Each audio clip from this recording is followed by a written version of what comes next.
इस बीच आज के लिए क्या होनी चाहिए आपकी रणनीति और किस बड़ी थीम्स पे आपको रखनी है नज़र, ये चर्चा करेंगे हमारे अगले सेगमेंट निकुंज की नज़र में।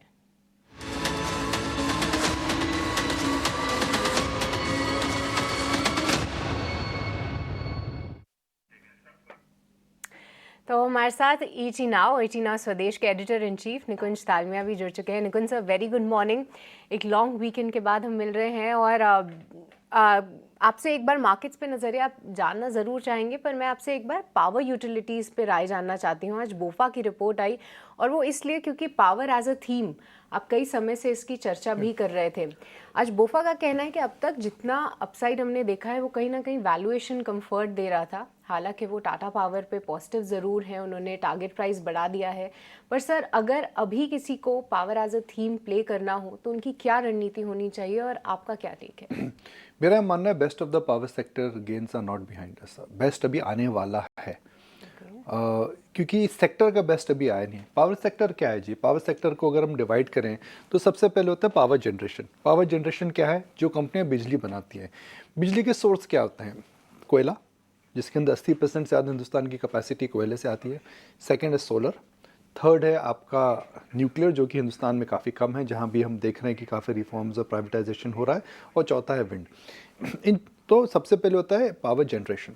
पावर जनरेशन के बाद आता है पावर डिस्ट्रीब्यूशन। जो बड़े बड़े खंभे आप देखते हैं, वो बड़े बड़े खंभों से पावर यूटिलिटी कंपनी या पावर बनाने वाली कंपनी पावर को ट्रांसमिट करती है। पावर डिस्ट्रीब्यूशन, पावर ट्रांसमिशन आता है। फिर उसके बाद आता है डिस्ट्रीब्यूशन। डिस्ट्रीब्यूशन के अंदर आता है स्टेट।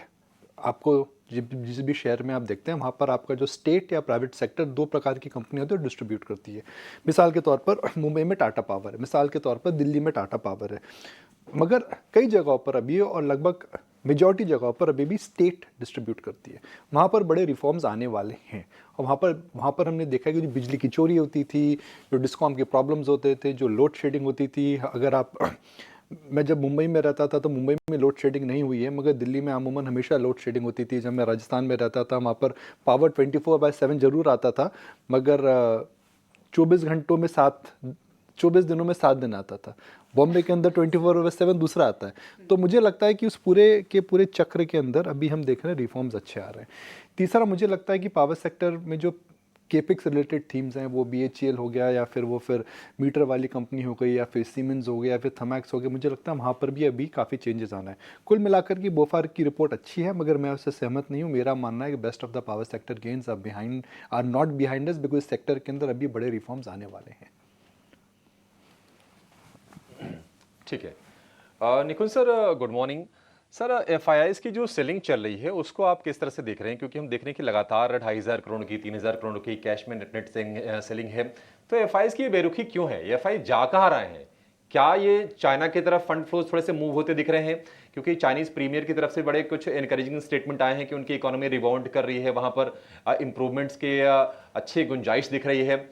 आपका इस पर क्या टेक है सर? अभिषेक, आंकड़े तो खराब नहीं है। आंकड़े अगर हम रोज देखें तो जी हाँ, 2-3 दिन से बहुत इंकरेजिंग आंकड़े नहीं रहे हैं। मगर आप देखिए, जो ब्लॉक डील्स हुई हैं जिनके अंदर एफआई ने पार्टिसिपेट करा, उनको हमें ऐड बैक करना पड़ेगा। आईटीसी में जो ब्लॉक डील हुई, इंडिगो में जो ब्लॉक डील हुई, टीसीएस में जो ब्लॉक डील हुई, इनको अगर ऐड बैक आप करेंगे तो मार्च का जो फिगर है वो इतना खराब नहीं है। शायद 30-35,000 करोड़ के आसपास एफपीआई का पॉजिटिव है, तो इतना खराब नहीं है। मगर क्योंकि कॉन्सेंट्रेटेड रहा है, क्योंकि बड़े शहरों, बड़ी ही कंपनियों में, चुनिंदा स्टॉक्स में मूव करा है, तो इसका रियल इम्पैक्ट हमें देखने को नहीं मिल रहा है। जहाँ चाइना की बात है, देखिए चाइना की जो ट्रेड है, मैं 3 साल से सुन रहा हूँ कि भाई चाइना सस्ता है, चाइना में पैसा लोग बना सकते हैं। मगर now more and more FIs are getting convince that China के अंदर ग्रोथ को लेकर के अभी भी समझना बहुत मुश्किल है। फर्स्ट। सेकंड, अगर आप चाइना में निवेश कर रहे हैं इस समय, तो आपको चाइना के अंदर निवेश करना इजी है, मगर आपको पॉलिसी की वजह से निवेश के बाद पैसा निकालना वहाँ पर बहुत मुश्किल है। और तीसरा, चाइना को लेकर के हम देख रहे हैं कि जो सरकार की जो रणनीति रही है, जहाँ पर उन्होंने फाइनेंशियल मार्केट में चेंजेस करे हैं, फिनटेक में चेंजेस कर रहे हैं, उसकी वजह से एफआईएस को काफ़ी मार पड़ी है। तो मुझे नहीं लगता है कि चाइना के अंदर बहुत ज़्यादा पैसा हिंदुस्तान से निकल कर के जाएगा। देखिए चाइना का एमएससीआई में बड़ा वेटेज है, तो जब ग्लोबल पैसा आता है चाइना में ज़रूर जाता है, मगर जो पैसा है वो डिस्प्रोपोर्शनेटली इंडिया में आ रहा है। चाइना का वेटेज एमएससीआई में 20 से ज़्यादा है, इंडिया का वेटेज जो 13-14 था बढ़ के अचानक ऊपर जा चुका है। तो चाइना को लेकर के मुझे नहीं लगता है कि हमें इतना सोचना चाहिए।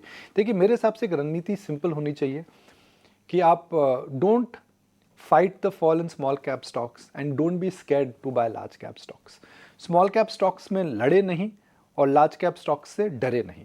मैं इसलिए बोल रहा हूँ बिकॉज जब भी हम लार्ज कैप स्टॉक्स की बात करते हैं लोगों को लगता है अरे भाई ये तो बड़ा स्टॉक है, बड़ी गिरावट आएगी, और स्मॉल कैप स्टॉक्स अरे ये तो जी छोटे हैं, 2 डिजिट और 3 डिजिट स्टॉक से कितने गिरेंगे, हम उनको लेते रहेंगे।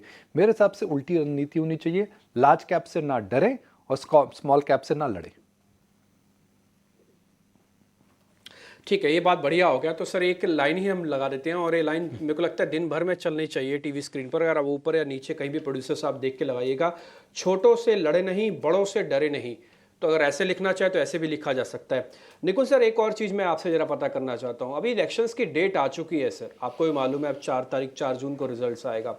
मार्केट के पास ट्रिगर्स क्या हैं? अभी अर्निंग्स तो लेट है, वो तो 8-10 अप्रैल तक जाके शुरू होंगी, तो क्या अर्निंग्स को पहले में इतनी वेटेज थोड़ी देगा बाजार? तो मार्केट्स किस चीज पे भी चलेगा? डिम्पी जी देखिए, उम्मीद पे दुनिया कायम है, तो मार्केट हमेशा उम्मीदों पे ही चलता है। और इस समय मार्केट की उम्मीद क्या है? मार्केट की उम्मीद ये है कि FY25 के अंदर इकोनॉमिक मोमेंटम चालू रहेगा। सरकार के बाद मोदी 3.0 के अंदर रिफॉर्म्स हैं, वह फर्स्ट 100 डेज के अंदर उनकी एकदम we will see big reforms. तीसरा सबका मानना है कि इंटरेस्ट रेट की वजह से और इन्फ्लेशन की वजह से जो FY25 में जो डैमेज हुआ था, FY24 में जो डैमेज हुआ था, वह शायद इतना नहीं हो। जो नेगेटिव बात है जिसको लेकर के मुझे लगता है बाज़ार अभी सोच नहीं रहा है, मगर सोचने लगेगा, क्योंकि इस साल हम ऑलरेडी देख चुके हैं कि summer months are very hard, और मार्च महीने के अंदर हम देख रहे हैं कि global temperatures and India temperatures are going very high. तो क्या यह साल फिर से मानसून की मार पड़ेगी? अगर यह साल फिर से मानसून की मार पड़ेगी तो मुझे नहीं लगता मार्केट उसके लिए प्रिपेयर्ड है। तो हालांकि मानसून के बारे में बाजार अभी बात नहीं करेगा, मगर सीक्रेटली अगले 15-20 दिन में मेरे को लगता है कि वो IMD की भविष्यवाणी, समर मंथ्स, मौसम को लेकर के, बारिश को लेकर के, मुझे लगता है मार्केट के अंदर एक नैरेटिव जल्दी चालू होने वाला है। मगर इस हफ्ते की बात करें तो डिम्पी देखिए इस हफ्ते क्या हो सकता है, आपका 3 वर्किंग डे हैं, उसमें एक FNO एक्सपायरी और ईयर एंड कंपल्शन है। जहाँ पर भी लोगों का भी स्मॉल कैप स्टॉक्स के अंदर लॉस हुआ है, मुझे लगता है कि वहाँ पर एक थोड़ी टैक्स प्लानिंग होगी और सबको करनी चाहिए। अगर आप इस साल कोई शेयर जिसमें आपको लॉस अगर आप बेचते हैं उसको, और उसको आप अप्रैल के अंदर लेते हैं, तो आपकी जो टैक्स प्लानिंग है, मुझे लगता है उसके अंदर आपको थोड़ा बेनिफिट मिल सकता है। तो मुझे लगता है कि इंस्टीट्यूशनल इन्वेस्टर्स वैसा नहीं करेंगे, मगर रिटेल इन्वेस्टर्स और HNI इन्वेस्टर जिनको टैक्स प्लानिंग की समझ है, मुझे लगता है कि अगले 2-3 दिन में वो फैक्टर भी एट प्ले रहेगा। ठीक है निकुंज सर, बहुत बढ़िया, अच्छा लगा फिर से आपसे बातचीत करके। 2 पॉइंट हमने इस बार अच्छे से नोटिस कर लिए। पहला, छोटों से लड़े नहीं और बड़ों से डरे नहीं, ये तो पहला पॉइंट। और दूसरा, ये जो टैक्स प्लानिंग वाला आपने इससे पहले ही एक महाकुंभ किया है, तो मैं थोड़ा प्रोड्यूसर साहब से रिक्वेस्ट करूंगा कि आज दिन भर और पूरा 31 तारीख तक छोटे छोटे चंक्स ज़्यादा रिपीट जरा चलाएं, ताकि सबका बेनिफिट हो पाए इसमें। बहुत शुक्रिया sir, thank you very much. आज फिर से आपने टाइम निकाला, अच्छा लगा आपसे बातचीत करके, बहुत शुक्रिया, थैंक यू वेरी मच।